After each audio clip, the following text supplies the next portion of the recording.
2024 সালে অনেকগুলি গুড নিউজের মধ্যে 54টার মধ্যে এটাও একটা যে 8টা দেশে এই যে শারীরিক শাস্তি নিষিদ্ধ ঘোষণা করেছে বাচ্চাদেরকে। 8 countries have made pledges to ban corporal punishment. 8টা দেশে প্রতিজ্ঞা করেছে তারা ব্যান করবে corporal punishment, শারীরিক শাস্তি, the most common form of violence against children, এবং এটা কমনলি ইউজ হয় বাচ্চাদের এগেনস্টে। ahead of first UN ministerial conference on subject in November, মানে জাতিসংঘের মিনিস্ট্রিয়াল কনফারেন্স যেটা নভেম্বরে হয়েছে, প্লেজড ওয়ার মেড, মানে এই প্রতিজ্ঞা করেছে যেসব দেশ, তারা হচ্ছে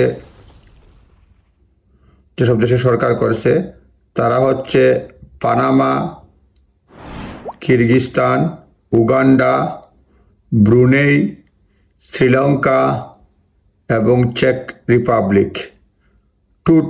টোটালি প্রহিবিট কর্পোরাল পানিশমেন্ট, পুরোপুরি বন্ধ করে দিয়ে কর্পোরাল পানিশমেন্ট। এবং এ ফান্ডামেন্টাল শিফট, এটা fundamental shift for the more than 100 million children. Nigeria and Gambia have promised to end it in school. Nigeria, Gambia বলছে স্কুলে বন্ধ করবে এবং এতে 100 মিলিয়ন চিলড্রেন উপকৃত হবে।